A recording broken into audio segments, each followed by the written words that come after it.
नमस्कार। आज के इस एक्सप्लेनर में हम एक ऐसे टॉपिक पर बात करने वाले हैं जो सुनने में शायद किसी हैवी फाइनेंस टेक्स्ट बुक जैसा लगे, क्रेडिट रेटिंग्स। लेकिन सच मानिए, ये पूरा सिस्टम ग्लोबल फाइनेंस और ट्रस्ट की आत्मा है। आज के टाइम में जब करोड़ों अरबों के हाई स्टेक्स लोन्स दिए जाते हैं, तो उनका आधार समझना बेहद जरूरी हो जाता है।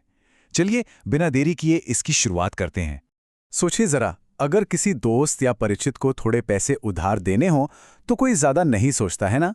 लेकिन एक बैंक जब किसी अनजान कॉरपोरेशन को करोड़ों या अरबों डॉलर उधार देने का विचार करता है, तो ये विश्वास आखिर आता कहां से है।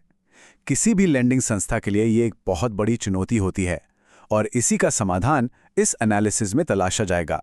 तो इस एक्सप्लेनर में हम 4 मुख्य बातों पर फोकस करेंगे। पहला, क्रेडिट रेटिंग्स आखिर होती क्या है। दूसरा, इनके अलग अलग टाइप्स। तीसरा, इस पूरे सिस्टम का असली पर्पस। और चौथा, जब हाई एक्सपोजर यानी बड़ा दांव लगा हो तो ये इतनी जरूरी क्यों बन जाती हैं। तो सबसे पहले आते हैं पार्ट 1 पर, डिकोडिंग क्रेडिट रेटिंग्स यानी फाइनेंशियल ट्रस्ट की नींव को समझना। अगर आसान शब्दों में कहें तो क्रेडिट रेटिंग किसी उधार लेने वाले की क्रेडिट वर्दीनेस का मात्रात्मक आकलन है। इसे फाइनेंशियल दुनिया का अल्टीमेट रिपोर्ट कार्ड समझ लीजिए।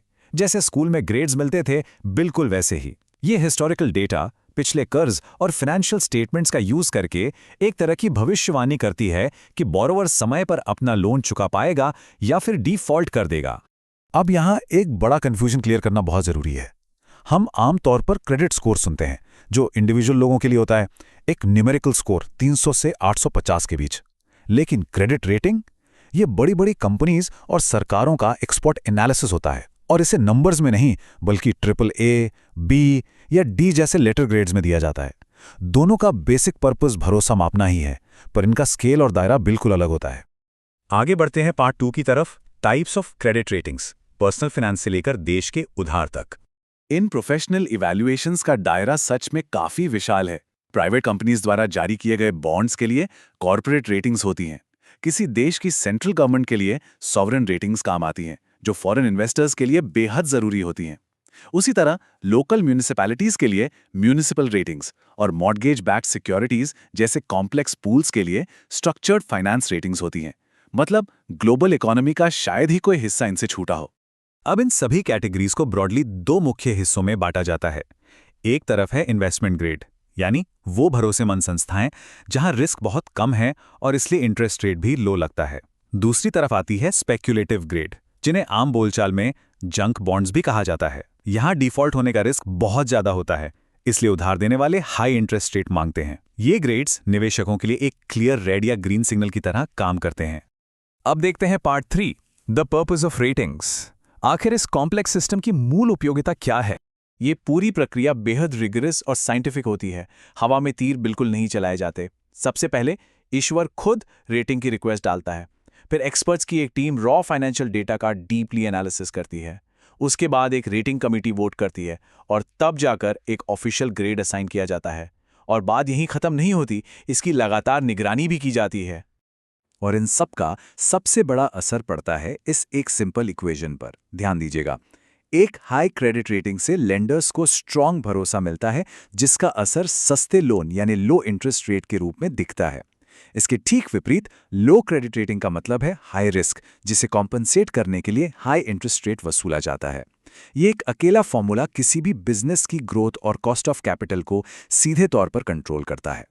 तो देखा जाए तो ये छोटे छोटे सिंबल सिर्फ एक संकेत नहीं है, ये एकदम अनबायस्ड रिस्क असेसमेंट देते हैं। एक बहुत अच्छी बात ये भी है कि ये बोरोवर्स को फाइनेंशियली डिसिप्लिन रहने पर मजबूर करते हैं ताकि उनकी रेटिंग अच्छी बनी रहे।